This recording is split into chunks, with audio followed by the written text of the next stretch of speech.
তো এটা হচ্ছে ইয়ামাহা এফজেডএস ভার্সন 2। এটার ফুয়েল পাম্প খোলা হচ্ছে, ফুয়েল পাম্প ক্লিন করা হবে এবং ফুয়েল পাম্পের যে ফিল্টার থাকে সেটাও ক্লিন করা হবে।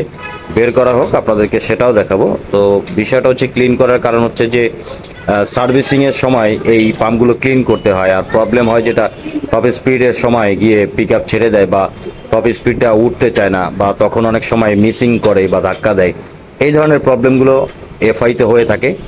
তো সেটার জন্য কিন্তু ফুয়েল পাম্প বা ফুয়েল পাম্পের যে ফিল্টার থাকে সেটাকে খুলে ক্লিন করতে হয়, বা ফিল্টার যদি খারাপ হয়ে যায় তখন কিন্তু চেঞ্জ করতে হয়। তো এখন ফিল্টারটাকে খোলা হচ্ছে, বের করে ফিল্টারটা আপনাদেরকে দেখাবো যে কি পরিমাণে ময়লা আছে সেটা আপনারা দেখবেন, এবার ক্লিন করে এটাকে আবার লাগানো হবে।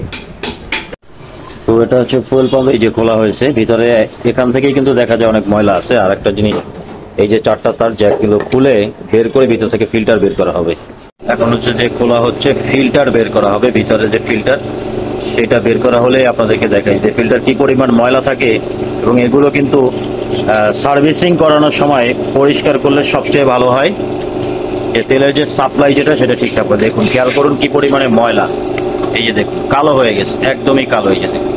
এগুলো কিন্তু সব তেলের যে ময়লা থাকে সেই ময়লাগুলো কিন্তু এই ফিল্টারে চলে আসছে। এই ফিল্টারটাকে ক্লিন করতে হবে, যেমনটা বলেছি যে শুরুতে, যে বেশি খারাপ হলে কিন্তু চেঞ্জ করে নতুন লাগাতে হয়।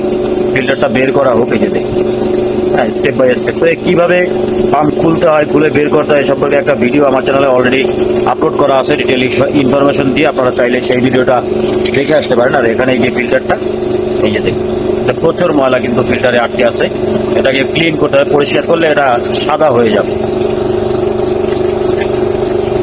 এটাকে হচ্ছে তেল দিয়ে হাওয়ার প্রেসারে এটাকে এখন পরিষ্কার করা হবে, পরিষ্কার করলে এটা সাদা হবে। যেহেতু ফিল্টারটা ভালো আছে, চালানো যাবে, তাই এটাকে পরিষ্কার করে লাগানো হবে।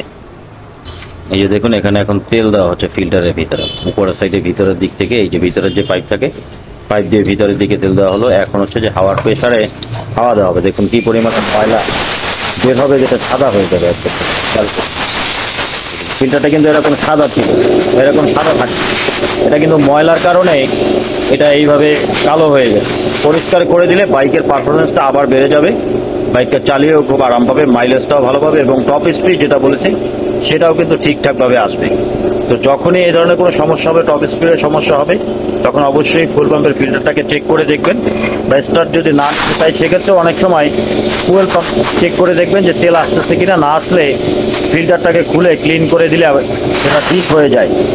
যে দেখুন এখন কিন্তু এটাকে ক্লিন করা হচ্ছে, ক্লিন করে এটাকে লাগিয়ে দিলে ঠিক হয়ে যাবে। আর পুরো ফুয়েল পাম্প ক্লিনিং এর ভিডিও যদি দেখতে চান, চ্যানেলটাকে সাবস্ক্রাইব করে রাখবেন, পেয়ে যাবেন। ভিডিওটি দেখার জন্য ধন্যবাদ সবাইকে।